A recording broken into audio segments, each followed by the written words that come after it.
What's good, everyone? Welcome to Roll Dice and Play Nice, the new cozy, inclusive, and inviting D&D show. I'm your host, Dafydd, and I'm all different kinds of thrilled to bring in you to this edition of the show to have you all here and bring you along for an adventure. If you didn't know, I'll be the GM for the session. I'll be the storyteller and narrator, setting the scene for our adventurers and describing the outcomes of their dice rolls. You can catch new episodes of Roll Dice and Play Nice live on twitch.tv/FitzPatel or later on YouTube at FitzPatel. If you're enjoying the vibes, be sure to like, comment, subscribe, and share. Thank you to everyone who supported the stream and indeed the dream so far. It really means the world. We're continuing our journey today as part of a one-shot adventure. If you're joining us for the first time, you'll be able to catch up on episodes 1 and 2 over on our YouTube channel. So ladies, gentlemen, non-binaries, and everything in between, let's introduce our brave band of adventurers. It's my pleasure to introduce Amy Kate Alexander to the show, one of my amazing friends and hosts of the Words About Games podcast. Amy, how are you? I don't know if that's an accomplishment. I mean, hello. Nice to see you. How's it going? It's pretty good. Chill. Right. Hell yeah, that's what we want. Let's roll some dice. But first, tell everybody watching the name of your character and who you're playing today. I am the bard. Sure are. Dana. Sana Zalera. Hell yeah. Sure, yes. I remember I made up a 30 surname. Of course. Great stuff. The one and only Dafydd Moody, fellow host of the Words About Games podcast, has been embarking on their very first D&D adventure. How are you, my friend? Howdly doodly. I'm not bad. I'm not bad. Yeah. That's the best I can do. That's fine. That's fine. Let's catch up with you right now. Let's roll some dice. Moody, would you like to tell everybody watching who the heck Ace Crestwood is? Our character is Ace Crestwood as a class of ranger and a human. He's dumb as fuck. That's the best I can remember from the last episode. But he has a flair for the theatrics, I'll say. That is a thing that they have. Dumb as fuck. And yeah, but it's, yeah. Hey, I'm looking forward to this. Hardicle, absolutely. I've been looking forward to this for weeks, so let's crack on with it. Let's kick off with a quick recap on the events of the last session on our adventure so far. We're previously on Roll Dice and Play Nice. In the warm surroundings of their room above the Journey's End Tavern, our adventurers began to pore over the intel provided by the Golden Grin. Ace and Sana had been tasked with retrieving an ancient inkwell set, a legendary artifact which is said to have driven the rise of the organised crime syndicate known as the Myriad on these shores. Powerful mage by the name of Louis Chiron is currently in possession of the inkwell set and is hosting a soiree at his tower with several leading lights of the Myriad due to attend. Mazarim Aldari of the Golden Grin gave our adventurers intel on the target, and Ace and Sana spent much of the night examining the documents and formulating plans. A number of key establishments were identified as they explored their options on how to enter Chiron's tower, acquire the artifact, and make their escape. The first location on the list, a house of pleasure here in the city of Whitestone, known as Zemnian Knights. The intel suggests that Zemnian Knights have been contracted for both entertainment and their services in security. After Sana obtained the exact location of the House of Pleasure from a conversation with Jordan the bartender, the pair soon found themselves standing outside. With an initial plan to infiltrate and potentially pose as companions, the party went in with high hopes. They were greeted by Seraphi, who invited adventurers to enjoy the delights of Zemnian Nights. Sadly, Ace and Sana found themselves lacking the coin to fulfill their every desire, so they opted for a slightly different tactic to achieve their goal. Sana tried to use their musical prowess to join the team, while Ace decided to divulge their entire plan of subterfuge and espionage in an attempt to garner favour and play to their honour. Somehow, explaining their plan of crime to the very people Chiron had hired as security didn't work as the party expected. Do you remember that, team? Don't know what you're talking about. Exactly. And the wild accusation from the DM over here. I think you written it down wrong. That's it, yeah. With the plan to join the ranks of Zemnian Knights exhausted, the party made their way to Gilmore's glorious goods in search of alchemical means to pull off their heist. Finding that many of the potions they needed were out of their budget, they explained their plight to Inanna the herbalist. Always up for calling to a mischief, Inanna sold them a sleeping draft, which Ace and Sana could incapacitate their target with. The party then headed to the Tipsy Quorum, a tavern who's been contracted to cater Chiron's soiree. Ace and Siler massively convinced Sean O'Reilly to join their team and help cater the event. They offered their services not only as waitstaff, but also their protection should the road to Chiron's tower prove dangerous. A quick tip to the haberdashery saw the party out for themselves with uniforms. As dusk approached, they retired to the Journey's End Tavern to run through their plan with Mariam Aldariel. Now super impressed. Yeah, absolutely. No notes were taken. No notes. No, not one. Now that we're Nothing flat to out, say at all. let's continue with the Audition, a one-shot adventure. Are we ready, friends? Excelsior. Exactly. Excelsior, yeah. All right. Adventure! The sun rises another day in Whitestone, and the smell of breakfast being served downstairs rouses you from your slumber. After a delicious breakfast, your mind turns to Luxor Chiron and your quest. Referring to the map of your region, you imagine it will take the majority of the day to traverse the Parchwood Timberland to reach a tower and execute your plan. While there isn't a road marked on the map, you hope there is some sort of trail that cuts through the forest to make your journey easier. Gathering your belongings and take a deep breath, you look to set out from the journey's end.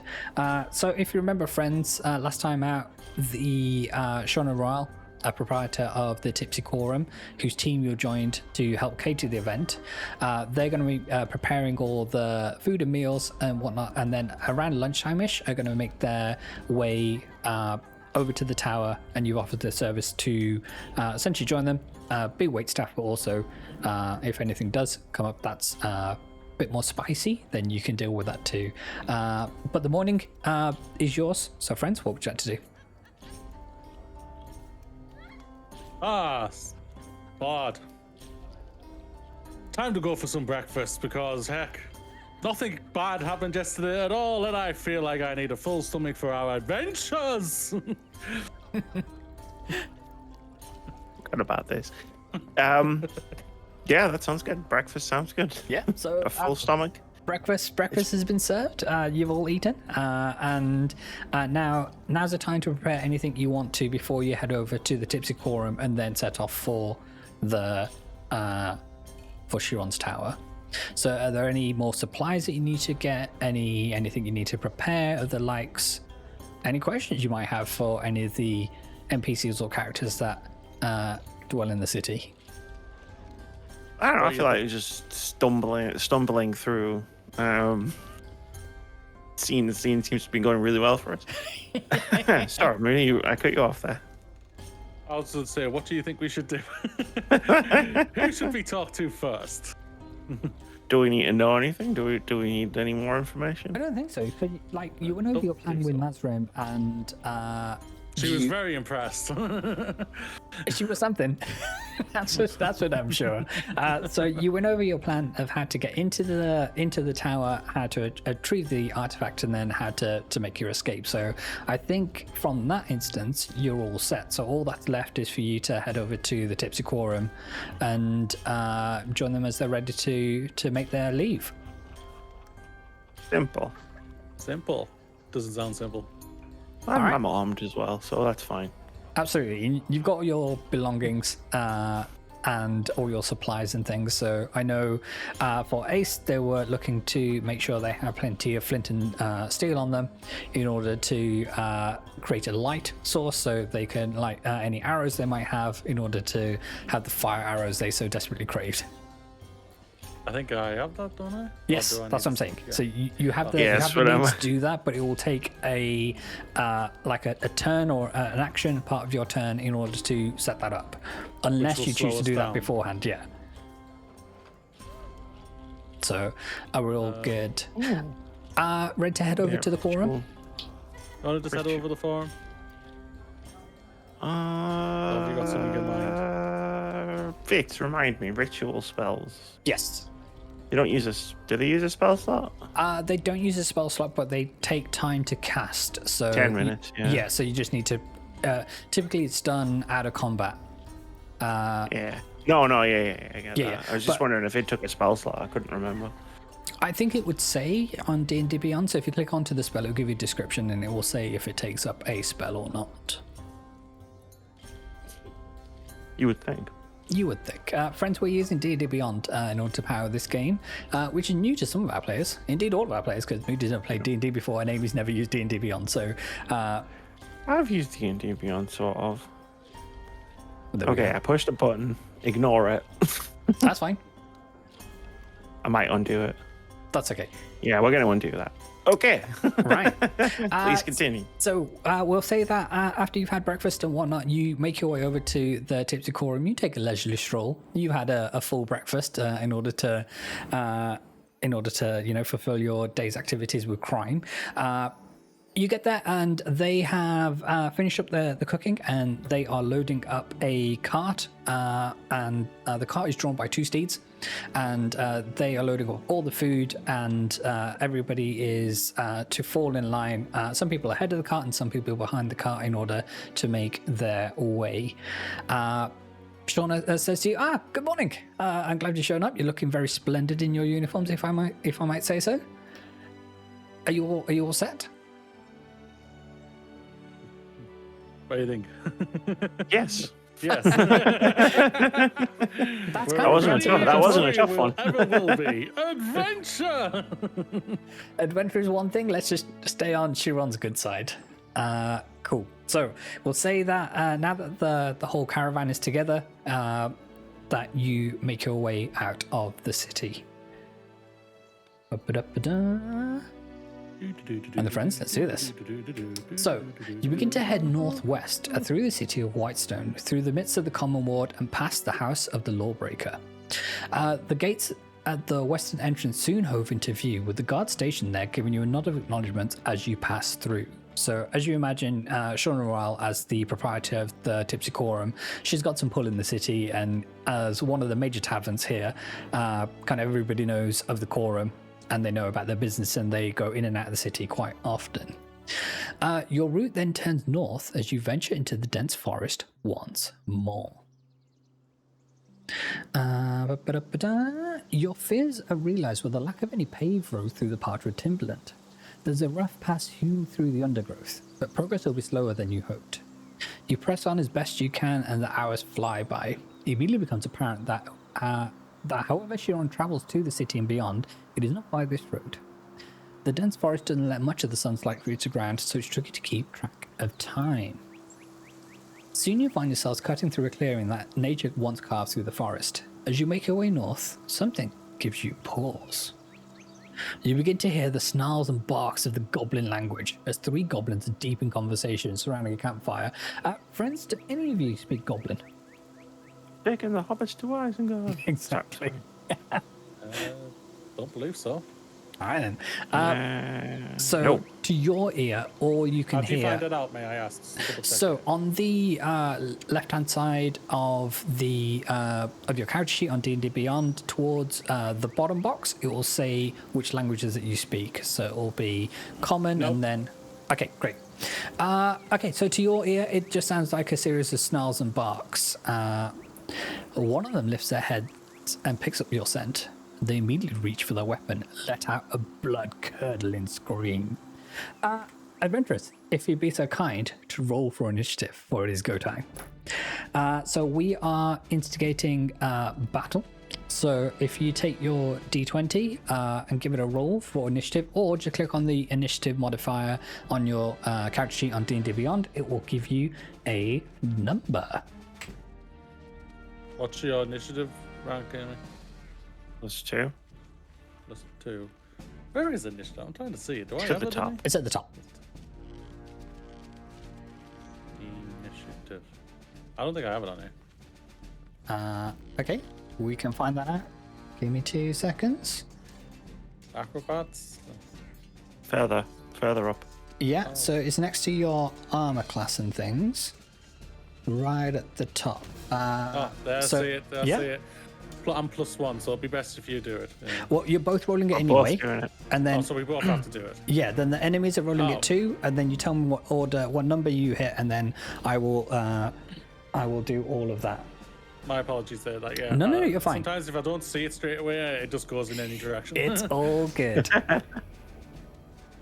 So I'm rolling Yep. a 6. Okay, 6. Good to know. Amy. Sounds bad. A 19. Awesome. Hey! Okay, right. So, Just means I got good reactions. yeah, absolutely. 19.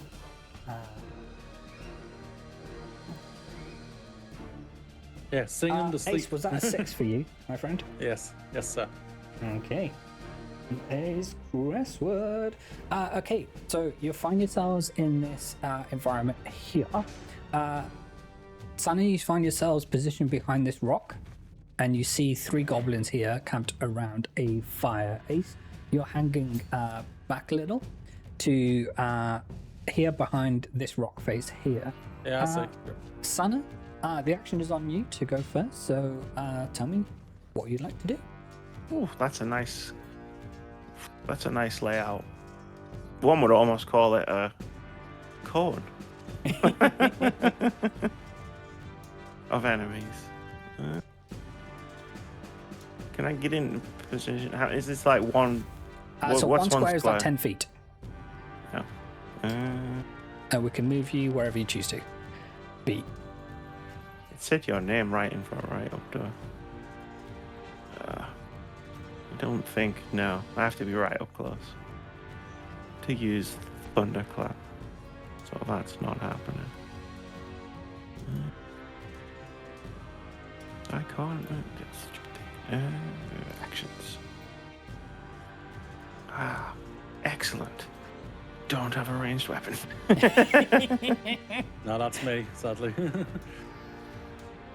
Let's draw my rapier. Okay.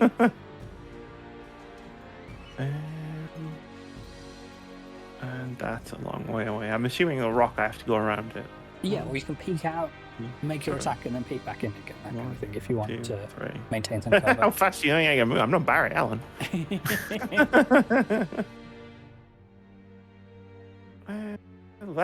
What's the range for each square, may I ask? It's 10 feet. All right, so yeah. Let's move. No, actually, you know what? Have they seen me yet, do you reckon? Yeah, reckon? they picked up your scent, and... Scent, but yeah. not Yeah, they vision. haven't got a line of sight on you. I will stay behind my rock. Okay. So that's your movement. What would you like to do as your action? Would you like to do anything, use any bonus actions? Continue to stay behind my rock. Okay. And that's going to be Wait for them to get closer. Right, that's going to be the totality of your turn. Okay then, so the first goblin, they are going to use their movement speed of 30 feet to sniff the air and see if they can pick up the scent. They are going to move 1, 2, 3. Oh, that's unfortunate. Oh, Right, let's move that. Okay, fine. oh, that's good. There you go. That's less good or less bad. So they are going to move there, and then they're going to use their action to dash a little bit more. So they are going to move here, and they're going to see you, Sana, behind there. I'm in the green bit. Yeah, I've but played you- enough video games to know that I'm in tall grass. Oh, they see you, but they have used their action to dash to move up to a space where they can see you. They're going to use the rest of their turn to call out to their friends, but to your ear, it just sounds like because it just sounds you can't pick up on the inflection of the language. That's going to be their turn. The second goblin is up next. And will this be a separate thing? No, it will be combined. Okay, great. They're going to use their initial movement to move up to there, and then use their dash action to go 1, 2, 3 to move down here. And then because Ace rolled a 6, it is the third goblin's turn, and they are going to just move down here to use their dash action as well to do that and move in position. Ace, it is now your turn, my friend. What would you like to do? You have a goblin which is in, say, 10 feet of you, and then these two are further away. Can any of them see me right now? Goblin 1 can, yes. Goblin 1 can. But is he more focused on Sana? They are more focused on Sana, yeah. Sure. Can I do 2 attacks? I mean, I'm if just you're... asking. I don't know. That's why I'm asking. That's okay. Are you able to? I imagine you have 1 attack per action. So under So I your have 2 actions. well, hang on. Let's see. Sorry. No. You're fine. You don't need to apologize.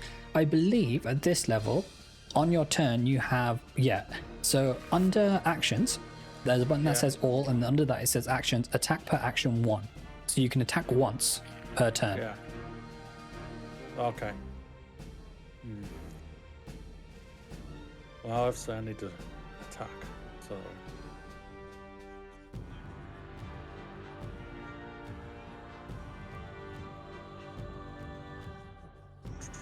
What's their health, may I ask? You don't know. Oh, don't know. Not that kind of game. It doesn't have a health bar above the head. You haven't cast assess yet. Okay. I don't want to fuck this up because the last time I did, even though I got. Hey, a but bullseye, the last time you got a one shot and you took one of that, so yeah, he's a different enemy, but yeah. Yeah. That doesn't sound like the Ace Crestwood I know. Yes, Crestwood gave away all our plans last time. Fitz, can I roll a perception check? I think he's an imposter. Roll inside check, yeah, sure. Onward with an adventure! I attack the Goblin 1 with my longbow. Okay, so because you're a little bit close, I want to say you get to do that at this. No, that's fine. Okay, yeah, sure. Make your attack. So I'll just do the hit counter, right? Yeah, so you hit the one that says +3 next to it, and let me know what that number is. 16. Okay, 16 hits. So, if you can hit the damage die next to it, and let me know what that number is. Oh, damage. So you draw your mighty That longbow is back. You loose the arrow. 8. 9. 9 points of damage. So, they are rough.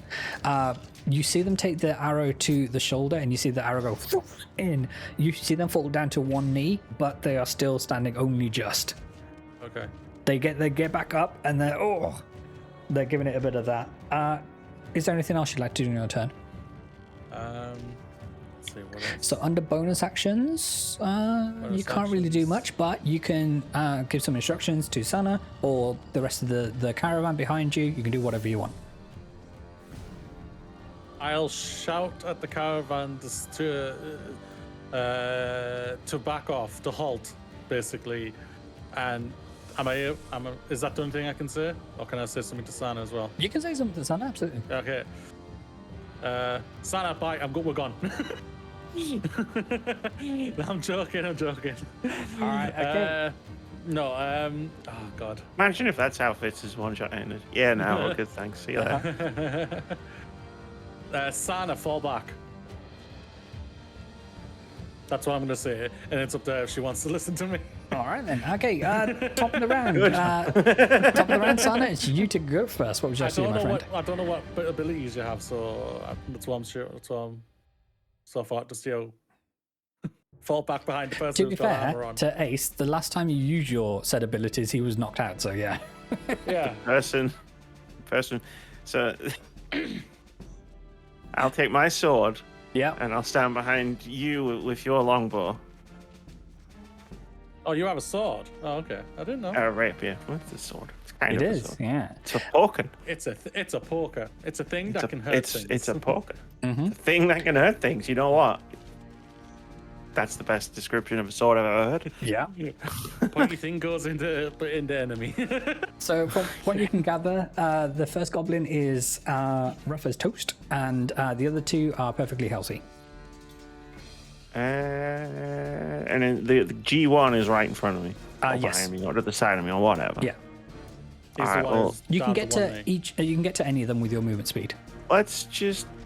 How far? It's like... But that's only 10 feet, right? Yeah. Then let's just give him a poke. Okay. So you make your way over to get within melee range, and you roll for an attack, please. Anyone who's watching isn't wondering why I'm looking all the way over there. It's because everything is all the way over there. To hit.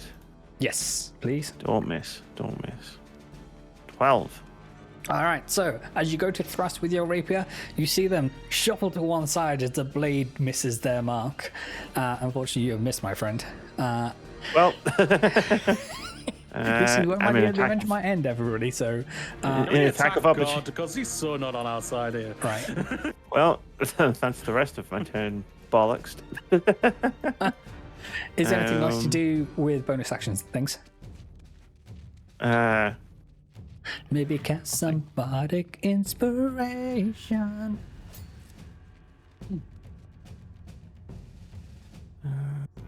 Yeah, you're not going to make me say anything, though, right? I mean, you can say something, but I know you're not the type of bard to do musical stuff. Yeah, no, I'm gonna tell Ace Crestwood everything's gonna be fine. I'll be right All right. behind him. You know, I'm gonna give him every cliche of someone who's about to die in a movie.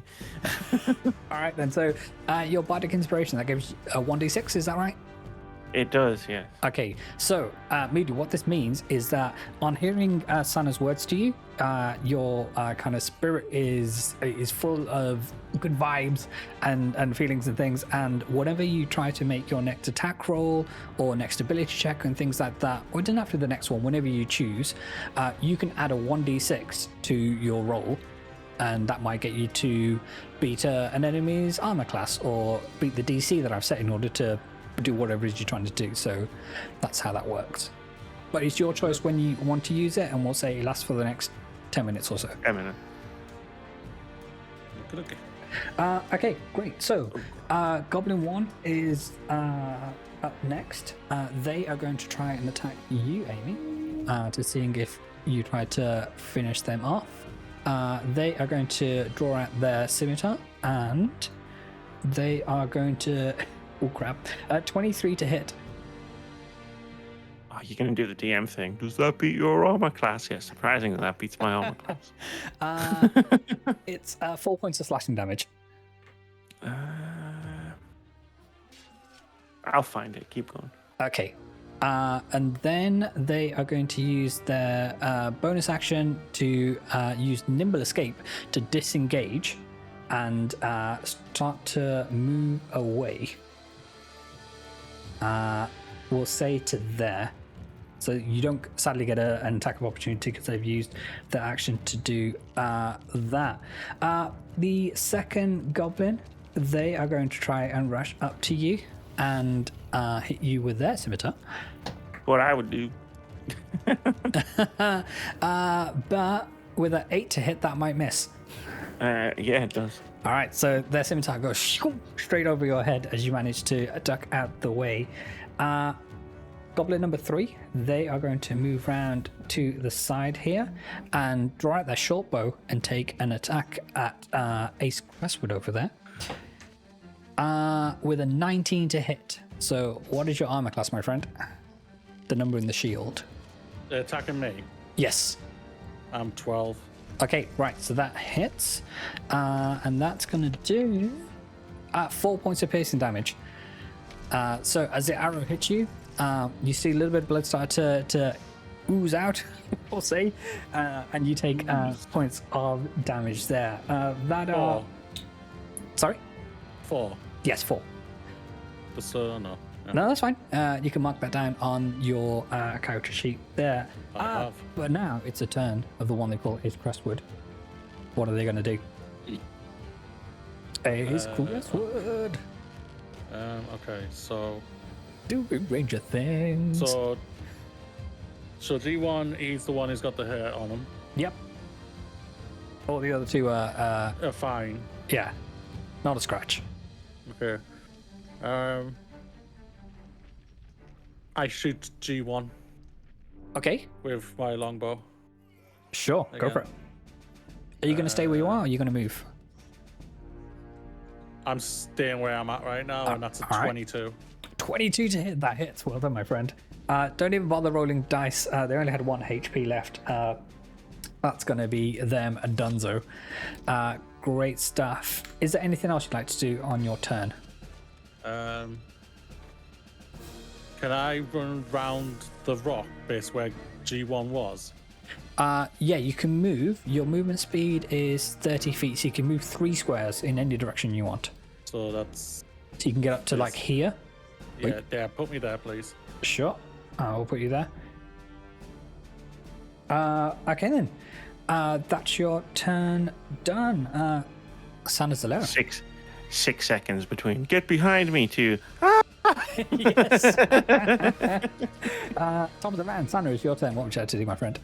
I like turn around and to the goblin who Turn around. just swung a scimitar above my Yep. head and say the words, "Oh, nice scimitar. Did your grandmother make it for you?"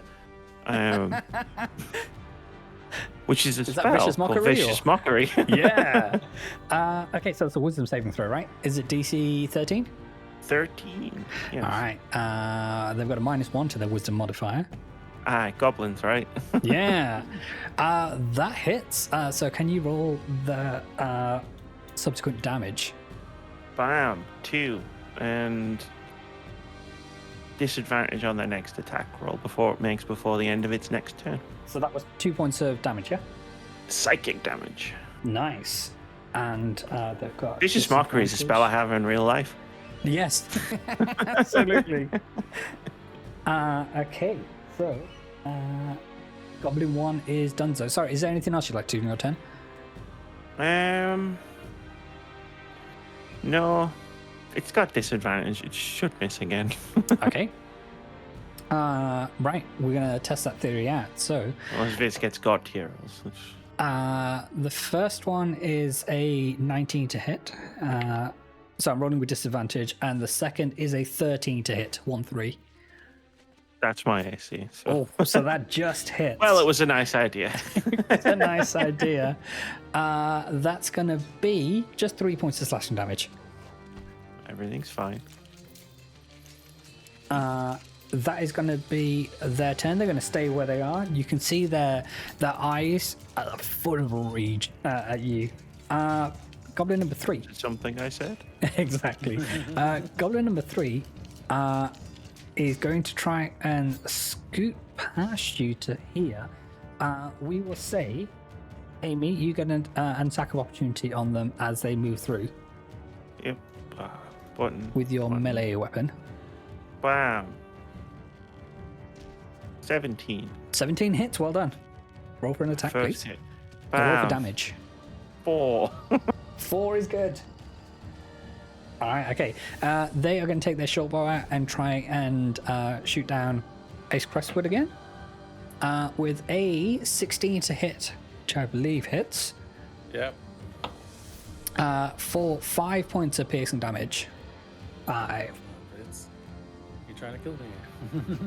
That's the DM's job. Have you not figured out yet? Don't perpetuate the Just a stereotype. flesh Joking. wound. This is just how D&D goes. But That might be the first thing. That might be the first thing Moody ever learned about D&D, because I made that joke in that Bloodborne video. But it is Ace Breathwood's turn to get some revenge. What would they like to do? Which one's the one that's been hurt already? G3? Both of them have. Oh, both of them. Okay. Are you able to tell me who's the weakest right now? Who's been hurt From the your most? position, I don't think you'd have clear line of sight on G2, but we'll say Okay. G3 is looking pretty rough. Okay. I take out my longbow and shoot G3 All right, we'll roll for an attack, while please. shouting profanity at him. Sure.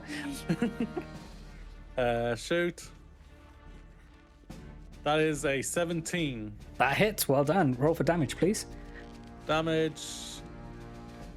That's 4. 4. So, as Come on. your arrow hits, you land straight between the eyes. They're donezo. Well done. Hey. And I then would you like to move? I can move 3 spaces, so I Yes. want to move around the rock and be behind him. So basically, it's Okay. So we'll go 1, 2. We'll get you to there.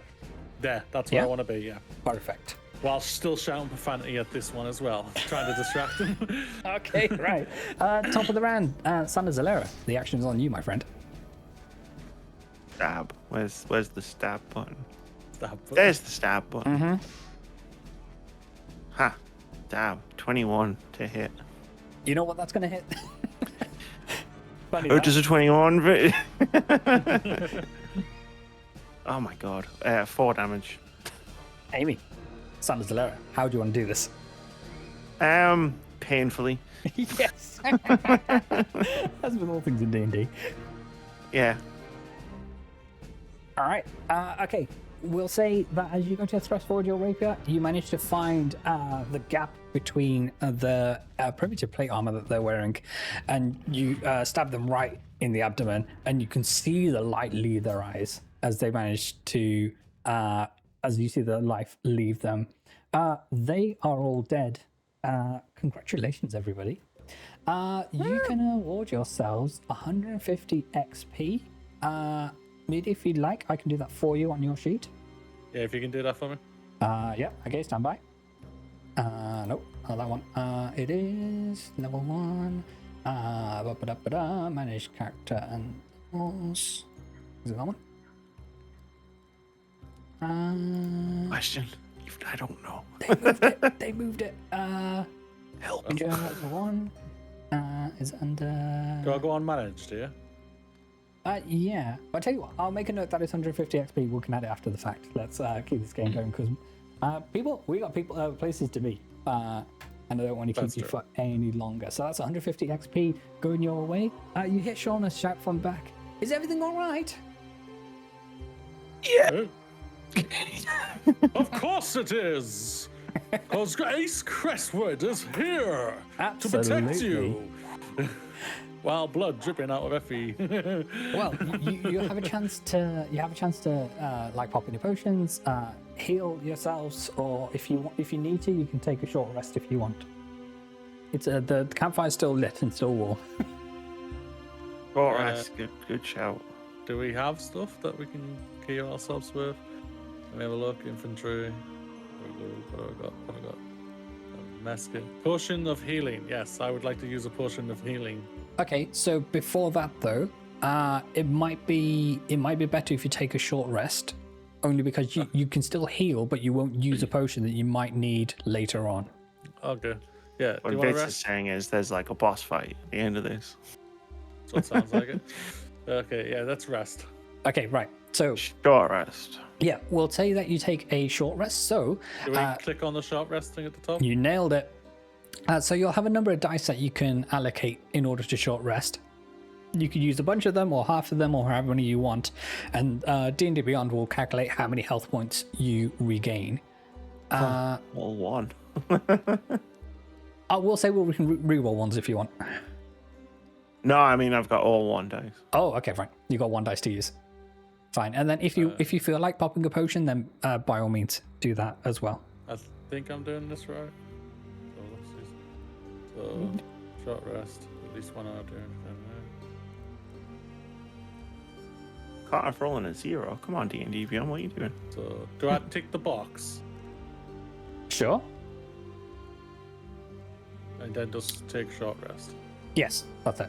So it's going to roll 1d10, and then whatever number that is, it'll add it to your thing. Gonna do it automatically. It didn't do a roll. Okay. Yeah, I'm clicking the box, but it's not.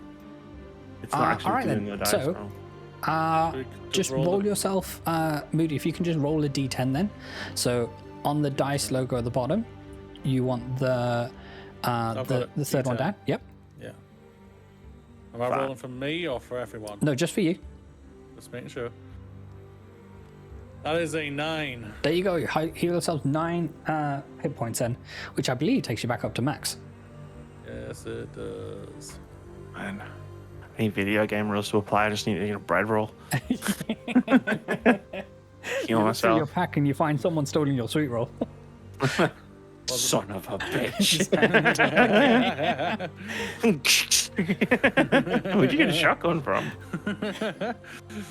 Okay, so we'll say that you take the hour to rest. Shauna brings the caravan over, and you look to press on. Okay, so with the battle won, you resume your journey north, quickening your pace to ensure that you reach a tower before dusk. As the shadows begin to lengthen with the setting sun, your route through the forest soon comes to an end, and you can see Louis Chiron's tower. Stopping just before you leave the undergrowth, you gather your thoughts and steel yourselves for what's to come. Is there anything you'd like to do before we head into the tower? Remind me. Sure. What was the specific plan again? So your plan was that you're posing as the waitstaff who are expected and invited to go into the tower. They have access to the kitchen, which is on the basement floor, or the ground floor rather, and they'll be preparing food. And then you and Ace will be tasked with serving food to the variety of guests. At some, the intel suggests that the artifact is in Louis Chiron's private chambers. Your task is, I believe, with the sleeping draft that you have, you're going to to dip a little all over the food and maybe in the drink, wait till everyone's incapacitated and then go in, steal the loot, and then get the heck out of there. Easy. Walk in, walk out. What can go wrong? It's fine. Exactly. I'm not bleeding anymore, so we're good. There you go. Right. All right. So. The tower before has a commanding presence in the forest, as the intel provided by the Grin is accurate. There's an aurora that shimmers across the exterior, which you imagine is the arcane protection that shields the tower from unwanted guests and will say from catapults as well.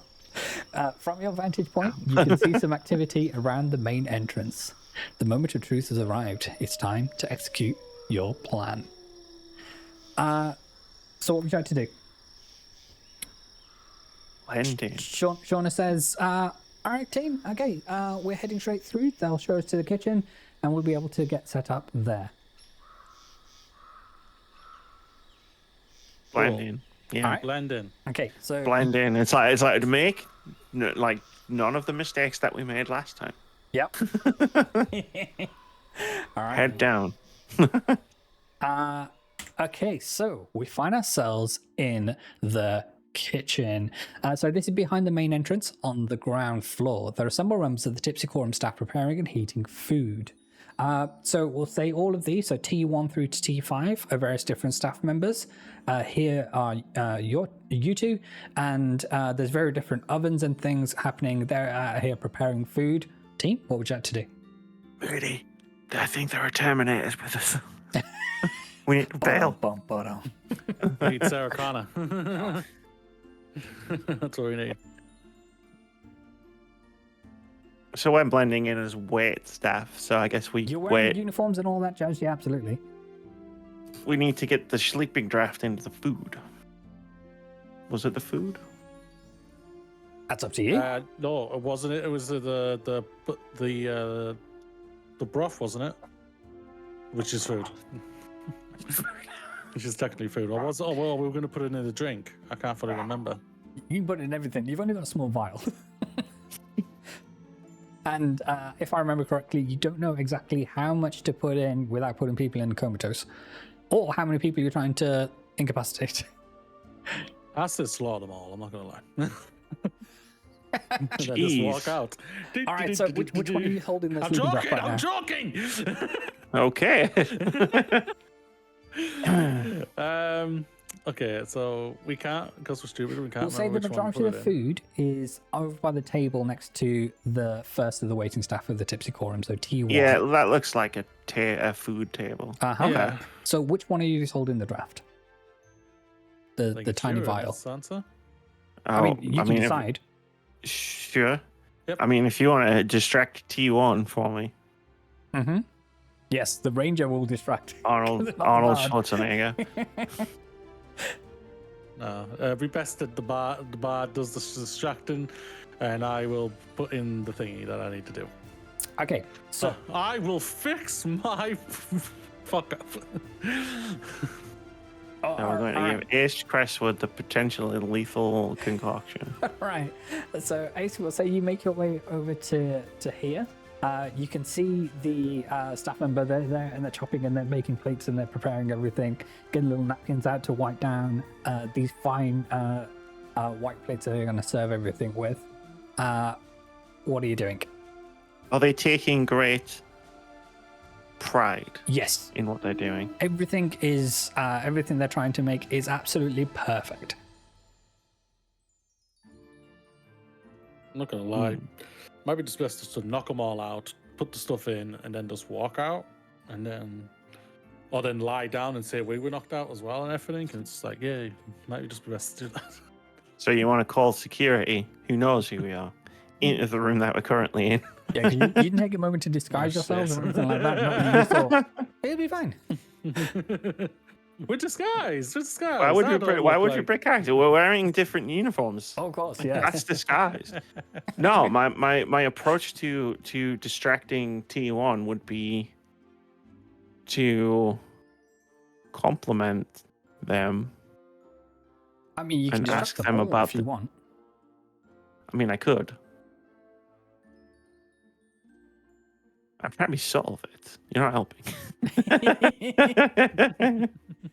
Oh, I'm putting the stuff in. You're doing the distracting. So Fine, I'll distract them with my bagpipes. All right, then. Can you make a performance check for me, then? I hope so. Yes. 12. All right, okay. So you pull out The your dice bagpipes. just went from 7 and it hit and it landed and it didn't roll at all. So you produce your bagpipes that you have on your person. One of 3 instruments, if I recall According to correctly. this, I think that might just be my proficiencies. I don't think I actually have 3 instruments. Right, okay. So you produce your bagpipes and you start playing a little ditty on them in an attempt to make bring a bit of merriment to the situation, as they're there to kind of rouse up the staff to make sure that they are doing a good job. They all turn around and so bagpipes aren't an instrument or a sound that there is accustomed to, and they turn around and trying to figure out That's what makes them perfect for this job. yeah, they're gonna try and turn around and figure out what the heck's going on. Meanwhile, Ace, what are you doing? I am just waiting for them to fucking get out of the way. Okay, they might not move, but their attention is no longer on you. I say out really loud as though, oh, what beautiful music from my friend here. Okay, Now get the fuck out of my way. I say that pop quietly. right. Again, they're not moving. They're carrying on, but they are. They're trying to tap their feet, distracted, right? trying to They vibe are with the music slightly- as they're getting it, Yeah. getting all the plates sorted. Okay. Is any okay? I need to. That's okay. I got it. Let's Oh, do no. this. It's time for chanting and for dancing. I kick the hand of T1 and I gesture to dance. Okay. Can you make a? Yes, I should have been. Yeah, I should have been the one to do the distracting. Yeah. Can you make a charisma check, please? So, can you roll a d20 and add 3 to it, please? A D20 and Yeah. 3 to a D20. Okay. For myself, D20. Oh fuck. That's a 5. My charisma is 3, so it's an 8. Okay. So, they say, "Well, I'm very flattered, but at the moment I'm just trying to get all this stuff ready so Chiron doesn't kill me."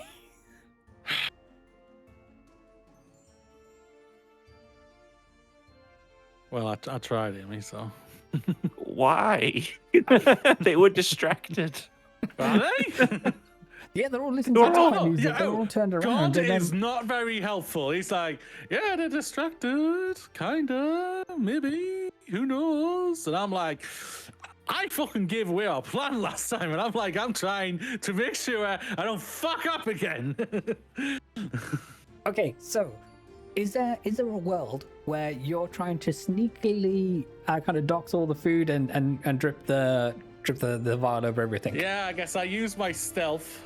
Okay, right. So can you I make go a? stealthily into and start just dropping little pelts of the dial. Sure. So into- you vein as into- if you're helping to wipe down all the plates to make sure any of the extra dressing that they're putting on the plates is clean. Can you make a sleight of hand check for me, please? So sleight of hand. I see it. Yeah. So Just Yeah, to try and you're trying to do misdirection with the other hand, as in wiping the plates with your left hand, or maybe your right hand. You are indeed lacing all the food with this sleeping draft. That's a roll.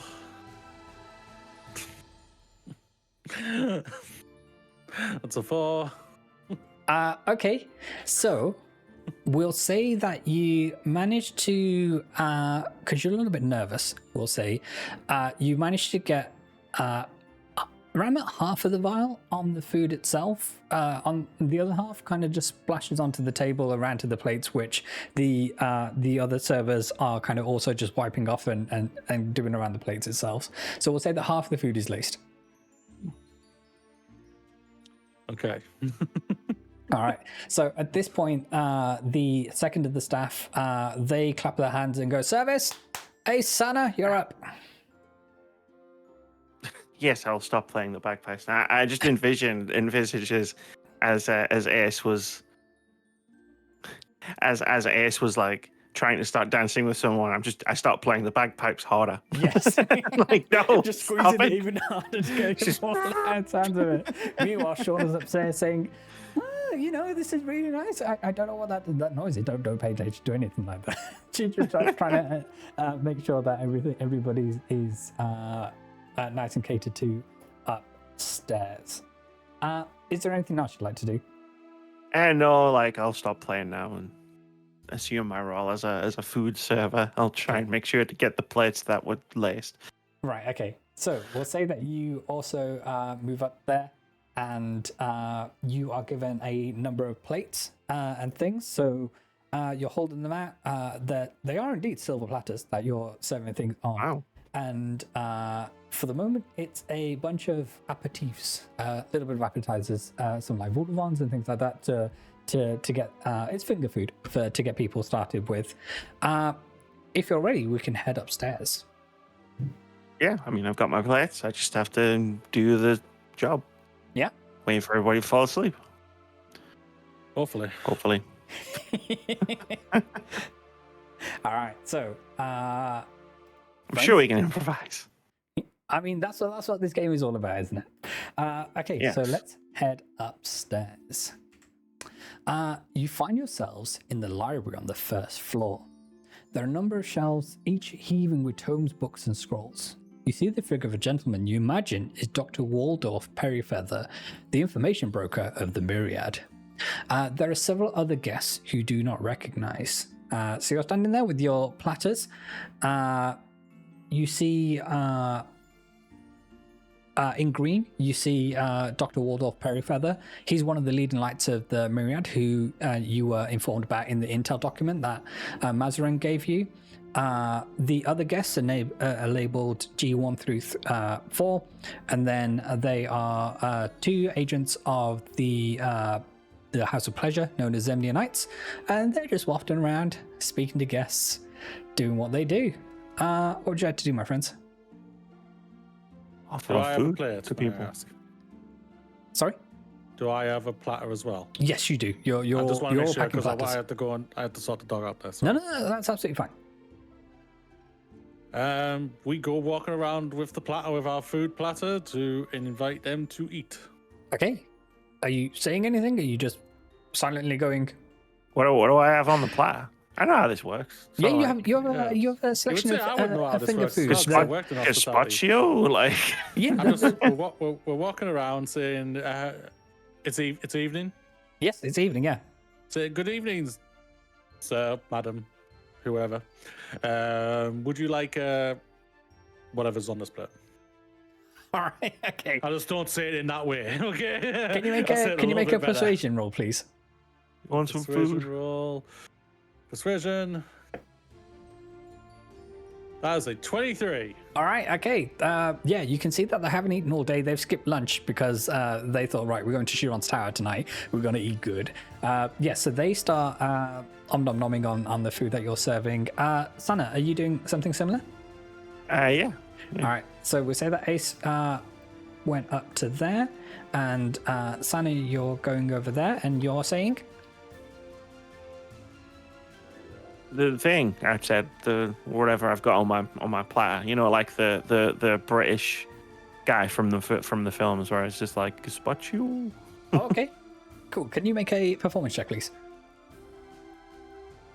Well, let's say persuasion. Persuasion, yeah. 6 and 2 threes.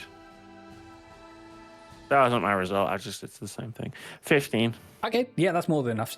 So they all start taking food, including the 2 agents from Zemnian Knights. Cool. Dr. Perry Feather says, this is really tasty. Compliments to the chef. I will pass those compliments on. For you. We will tell the chef compliments for you. Okay. Ready to move up to the next floor? Yep. Yeah. You still got plenty left on the... still got food? Yeah. So... all right then. So, you now find yourselves in the gallery on the 2nd floor. Your ears pick up on the notes emanating from the piano at the top of the room. There's no player sitting behind the keys, so you imagine this is another incantation devised by this evening's host. Next to the piano, you see the star of the menagerie coast, Chesia Wakiam. The talented songstress is swaying rhythmically to the music in a beautiful, flowing dark green dress, accented with silver jewellery. Again, there are a number of people here who you can't identify. The centerpiece of this room is a clockwork model of celestial bodies rotating in a satisfying rhythm.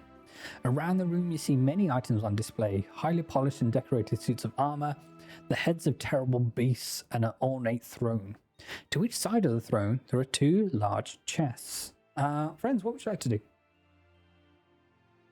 Same as before, basically. We've got food on our platters. All right, we got a rhythm. Yeah. We got All a right, rhythm. then. Can I Let's get not 2, ruin this room. 2 persuasion rolls from you, please? Or 1 each? Stick to the plan. 13. B. All right then. Okay, so you go around and everybody is very nice. Chesia only takes a little bit of a nibble.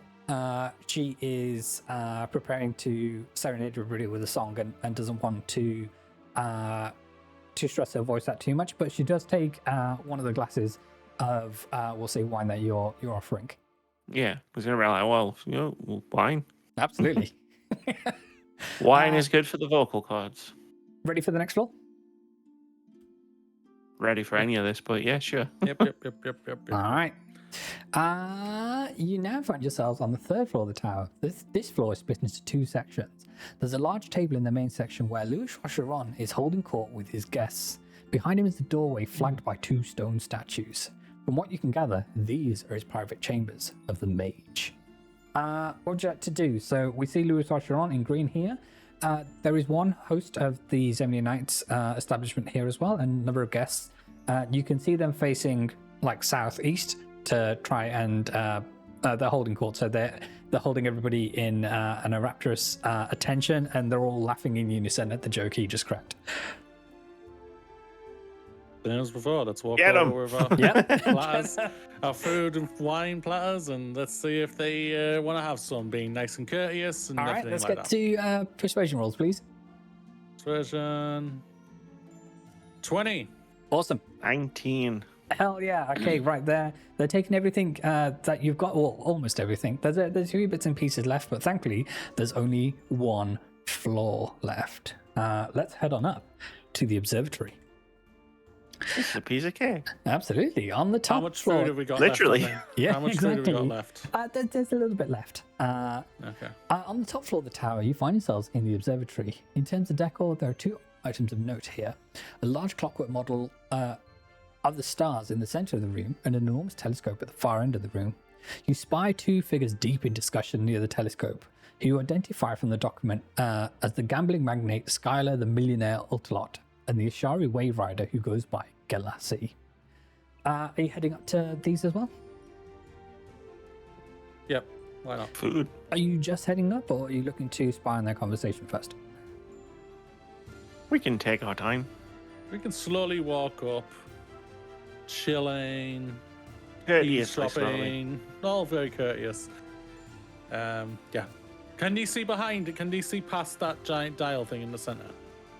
Is that they like a can see statue? through it, yeah. Okay, But never mind. for the moment, they are facing out towards the telescope, just looking at the stars and having a conversation between them. I say we. So how much closer would we need to get to hear them, or can we hear them pretty good from where we're I at? will say you can hear like kind of muffled voices from where you are. You would have to get maybe it's a large floor, so we'll say you need to get like 30 feet closer to be able to pick up the semblance of the conversation. What are you thinking, Amy? Yeah, we'll just approach them and, listen. Approach you and will. listen. Okay, so you're approaching in a stealthy manner, is that right? Yeah. All right then. Okay, so Not like comically stealthy. sure. Yeah. Just like slowly. Like slowly. Quietly. Okay, bringing can up I get you food. to make stealth checks, both of you, please? 8. Doesn't bode well for later. 19. Okay, so whilst Sana, you glide up silently to get within range of the conversation. Ace, you manage to trip up on the carpet here, and you do catch the platters. You don't absolutely stack it, but you do get the two turning round. Of course, I fucking do. So, can we help you? I can't think of an yes, I don't eat I'll- appetizers. You Yes, just hold up the hello, plate silently and bow your head. Yeah. Just panic, my liege. You see Skylar with the light say, "Oh, good stuff. I was wondering whether there'd be food at this place." They come over to What would be the finest crab puffs? absolutely. Ace, we'll say that you make your way over as well, and Galassi comes over and has a quick nibble there. So as they're eating, you don't know how long this thing takes to have effect. So in the meantime, what would you like to do? Because your trays are now empty. Return back to the kitchen, Amy. Yeah. Yeah. We'll start a fight with these two and let's just get fucking going now. Hit them both with our platters. I wish. No, I let's wish. Go, let's go back down. Like- Back down to the kitchen. Okay, so I am tempted. as you make the way down the stairs, and we'll put you here and here. Yeah. You see the two figures, or you hear two thuds behind you, as Skylar and Galassi have hit the floor unconscious. As you make your That way was fast. downstairs, everybody here is unconscious. Okay. And What this would is you like to this do? is the floor with This is with the guy, isn't it? this is with the door that we need to go through, right? Yes. Yeah. Let's just fucking get on with it. I'm not like this is not chance anything. Both knocked out. So should one stay at the bottom of the stairs here to keep a lookout just in case downstairs haven't fallen asleep, and one go in and do it? Yeah. I'll Right, who check wants the to do it? door. You keep an eye on the stairs. I'll keep an eye out. You check the door. You're bigger than me, so That's fair. Okay. Hey, so you checking the stairs leading up or the stairs leading down? Stairs leading down. Up, they're knocked out, so. Yeah. Okay. So we'll put you here because people will walk up from here, kind of thing. Yeah. Okay. So, Sana, you find that the door itself is unlocked, and you're able to go on through. Excuse me. suspicion.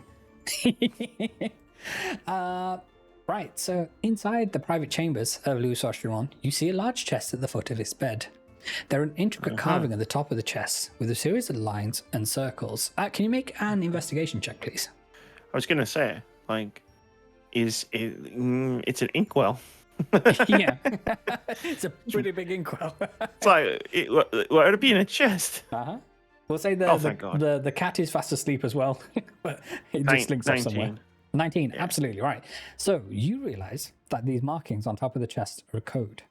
And knowing what you do about mages, they likely relate to a phrase you must utter in order to unlock the chest. However, where the legend to decode these symbols are currently remains a mystery. So, my friends, what you see is this. God. All right. Third base. Mm-hmm. I will also post this in the Discord. So you can see it as well if you want to open that. Those these words. Yeah, so as you understand, or as Sana understands, Aisha are currently unaware of this. Yeah. That there's a chest. On top of the chest, there's these carvings of lines and circles, and Sana has deduced that this is probably some sort of code which relates to a passphrase, which once said by a mage, because everything in his tower is magical, that it will just spring open. But you don't know where the kind of legend is, where the code is to decode whatever this series of symbols are. All on you, Sansa. And I'm guessing not he's not wearing a decoder ring. I mean, you can go and check. Let's search his house. So we find it. We find ourselves back here in the exterior view. Ace, you don't know of any of this yet. Yeah, that's fine. Sana, what are you doing? Do you want me to go and check on him, or do you want to just keep me where I'm at and you check? I'll have a quick look around the room. Okay. Okay, so can you make an investigation check for me, please? Pushing my luck now. 6. All right. Okay. So it takes a while, but when you examine the sheet music on the piano here, you see this, which I shall also post in the little Discord. Dun, dun. That is that one.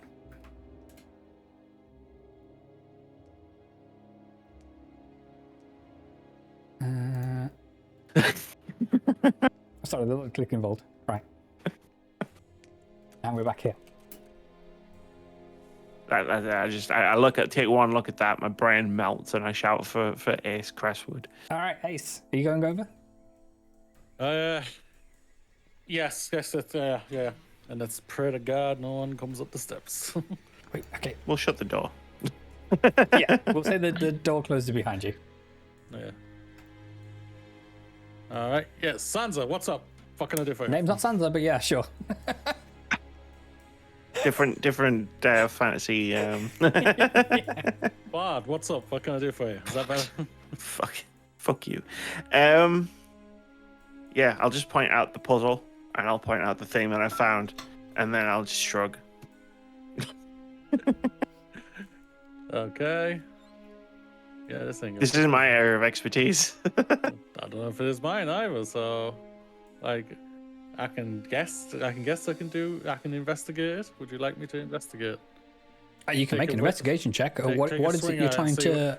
What is it you're trying to find out? I have no fucking idea right now. All right. That what the hell it is. That this is something. What am I helps. looking at? Yeah, what am I looking at? Investigation. I'll do that. What am I looking at? That is a 17.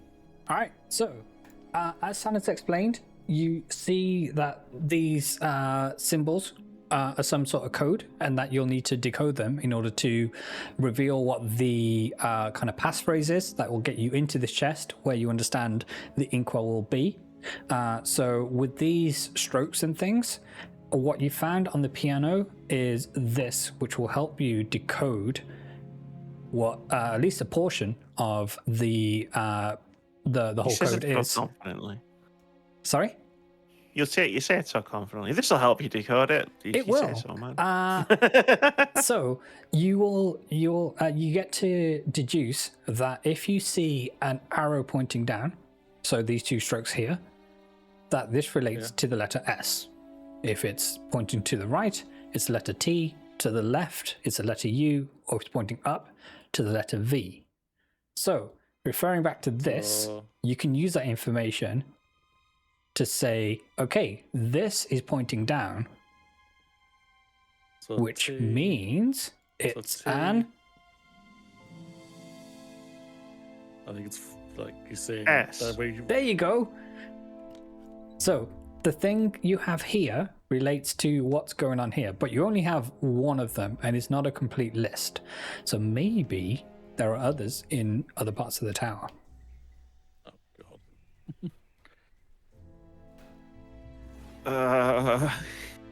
Okay. Okay. Yeah. Do we want to So go back upstairs? Do you Yeah. go back upstairs. All right. Because they're the only ones knocked out right now. Well, Oh, they're you probably imagine knocked that. out downstairs. Yeah, you imagine that they're knocked out everywhere bar the kitchen. Okay. So what? So hopefully he hadn't hit anything in the kitchen. Separate and. Yeah. You can divide and conquer. That's absolutely Yeah, fine. divide and conquer. Well, there might be a time element to this, right? So I'll go upstairs. You go downstairs. Just look for a piece of paper with some weird fucking glyphs on it. Okay, All right then. So upstairs, Sana, can you make an investigation check for me, please? Third time's the doom. 13. Awesome. So you move your way up to the working model of the solar system, and you see this, which I will also post God. in the Discord. So I'm guessing the ones that have dots in them, that's the ones which is going to be the layer. Yeah, which are these letters? So if it's pointing down and a circle in the middle, then that's a W. Without a circle, as we know from this cipher, it's an S. There's only one. Okay. Oh man, I don't have. Okay. Don't have the brain for this. All right, we'll get through it. Ace, We'll can get you- through this together. That's it. Ace, can you make an investigation check, please? Now that you're in the gallery, Are they all knocked out, may I ask? they are. Okay. Oh, fuck off. 9. 9. It takes you a while. You first go to this chest and you find nothing, but you then go to this chest and you find this, which I will also post. 6. Ba-da-ba-da. Brain hurts. Freaking doc for this, aren't I? I'm trying to do it in a notepad, and I'm just going to tell you right now, it's not. It's not. It's not easy. Yeah, I totally get that. Okay, You know, AC. there's a time frame, right? Yeah, but you don't know how long it's gonna last, and or then you that know that you're. You understand that it might not last forever, but from the strength of what you know of the potion, granted you only got 40% of it in, but we're gonna we're just gonna see how it goes. Ace, are you heading down to the library, or Sana, are you Yes. dashing down? Okay, Ace is there. I'll go to the library. Cool. Sana, we'll say that you join them as well. Can you make an investigation check, please? Ace, you can do it at advantage because Sana is assisting. That's Yeah, exactly give what us I'm 2 doing. seconds, sorry. Advantage. Where's that? So you roll it twice, take the higher of the two numbers. Oh, do I just roll a dice? Roll a dice. Yeah, so you're rolling an investigation check, but I'm asking you to do Oh, it an twice. investigation check. Sorry. And then, yeah, sorry. no, you're fine. And then take the higher of the two numbers. 3. With advantage? What? So I've rolled twice. Yes. My apologies. No, you're fine. Don't worry about it. 11 and 3, 14. Okay, perfect. Right. So you go around the room and you're taking a look at all the different bookshelves. When you go over here, you find a scroll which has this on there, Come on, Yes, Discord. which I will also post to the Discord. So that's E. And then it's the L. There you go, my friends. Let's bring all this back up. So we have So, the 4 ciphers now. L. So we have this one. So We yeah, have this one with rings in them. then it's upside down, which is going to be G. I'm just gonna let him fight. I'm just gonna let him cook. We have this without dots in them, which relate to these letters. And we have this with dots in, which relate to this. And this is what we have. Fucking dots, which is the L one, so that's L. Then that's that, so I need I again. And then it's a box, so I need E. Uh, Then it's Santa, if you can roll and V, what have we got? What have we S. got? Can you make an intelligence check for me? So if you just roll a d20 and then add your intelligence modifier to it. Oh, Box. 17? 17, perfect. Okay, so you figure out that this first word here with the pink underline decodes the word true, True, I'm gonna say that's beyond. and this one in pink relates to the word the, The. Cool. I know the first two lines. Okay, True magic lies beyond. all right. This is And why then I'm you know just this letting him do it. this word is the third word in pink is the word the. Yeah. So true magic lies beyond the. Give us 2 seconds. 1, 2, 3. Santa, It's not Goodwill. Can you It's make not another Goodwill intelligence check, Hunting. please? All He's got this. right. That's an upside down. I feel like the more we talk, the H, more it's going to put him off. That's true. I. Let him, chef. I'm just letting him, chef. He got it, so. R. I've played Escape Academy or Escape Simulator or whatever it was Yeah. with him. Like, you just have to stand back and let him do his thing sometimes. The next line, the third. Yep. So that's B. Here. L. He's chefing everybody. D. He's doing his thing. Yeah. U. Getting there. R. Mhm. Oh shit, where was that? Oh, there, that one. So, I.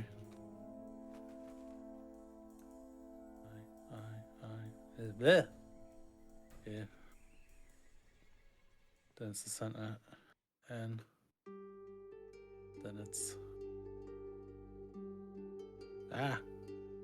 G. I have a feeling this is geared.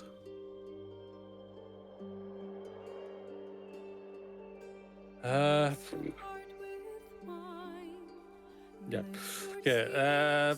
True magic lies beyond the third ballroom's gate. True magic lies beyond the third Bulgarian gate. Whatever. Yes, my friends, guys, gals, non-binary pals, this is all a ruse to get me to play Baldur's Gate 3. True magic lies in that game. Go play it. Start a new character, please. Is that it? It's at the end of the adventure. It's like, come back when you play Baldur's Gate 3. Yes, absolutely.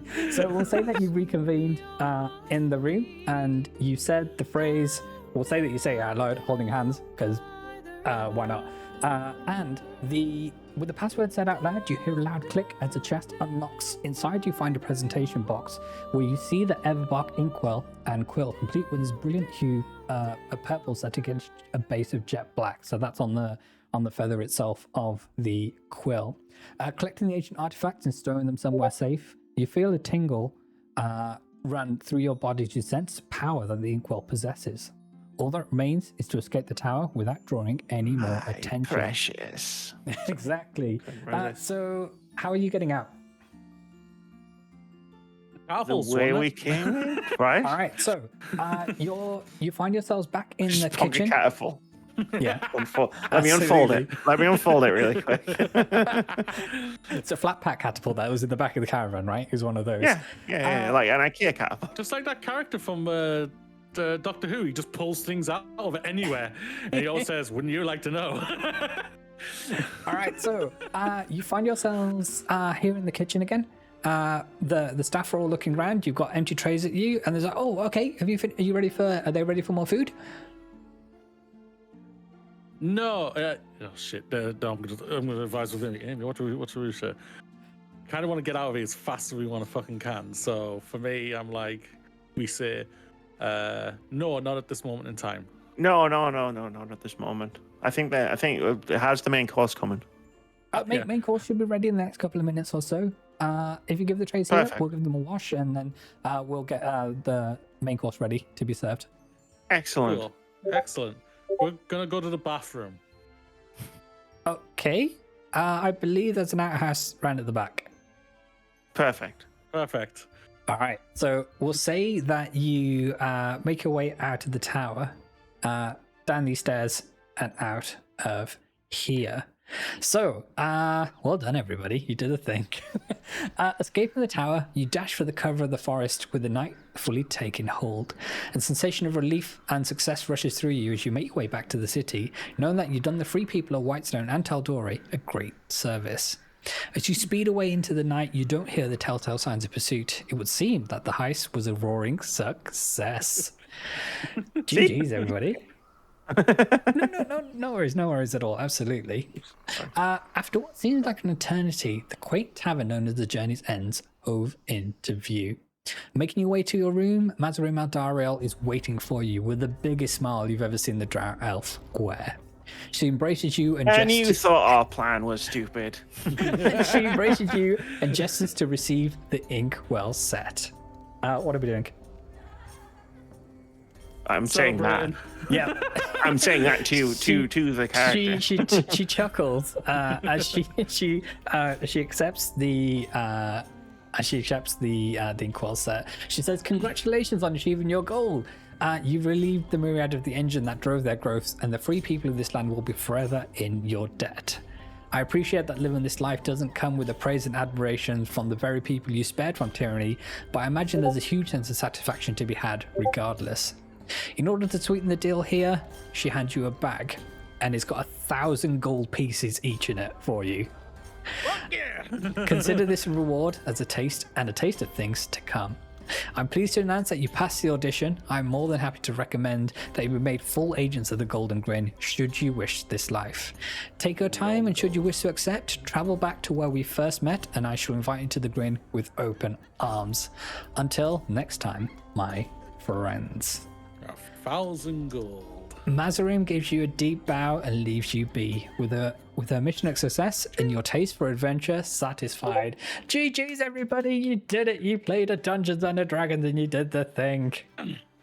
Yay! Drinks for everybody. Absolutely. Santa's heading back to Zambia Nights with a different face back on. We got money. How's that, everybody? Give me that up. I'm gonna have to do another one shot now where Santa goes to Zambia Nights. Yeah, basically, yeah. Santa takes both, but the Ace Crest wants money and money. Oh, she's going for $2,000. Okay, fine. There goes for $2,000. I just put a little IOU on his bed. So. I owe you 1,000 gold. That was amazing. Thank you so much for coming on this journey and letting me being your GM and taking you through all things Dungeons and Dragons. Thank you. Thank you very much for How does it feel when you did it? I did it. I won't lie, I was like... I was nervous as fuck the first time, and then the second one I think I got too relaxed. Too relaxed. The second one you were perfect. Yeah, everybody's nervous the first time they roll dice, and it's in this kind of environment, and that's why I didn't want to stream this live kind of thing, because it's enough to have you playing and going to know the rules and that, and then having to be on camera and doing all the bits and pieces. That's a lot to ask for anybody, but hopefully everyone's enjoyed watching along on youtube.com/bitspatel. If you are, click that like button and subscribe, and leave me a little comment to know how you're doing. Amy, how was that for you? Yeah, it was fun. I just want to sit back as much as possible and be like, "Hey, Moody, have fun." Yeah, I'm here if you need me. I'm not gonna lie. When I gave you that code, and then you all had that sharping take a breath of, "Oh no," my brain. That's why I was like, "Oh no, what have I done? I've made it too difficult." But no, Moody, you smashed it. Great decoding, my friend. Thank you. Hell yeah. Moody's good at that kind of thing. I've found. When I get a little nudge to where I'm going, yeah. Yeah. No, 100%. That's all it was. Yeah. That was awesome. So, thank you everybody for watching along. Hopefully you've enjoyed this. There'll be another adventure of Roll Dice and Play Nice. Maybe with Amy, maybe with Moody, if they feel ever so inclined to come back and let me torture them some more with some Dungeons and some Dragons. But yeah, stay tuned for more in the future. Amy, thank you so much for being here and letting me be your DM. It was an immense pleasure. Hopefully it won't be the last time I get to roll dice for you. Hopefully not. Absolutely. I gotta Moody. convince you to do the campaign now. Oh, that's it. This is it.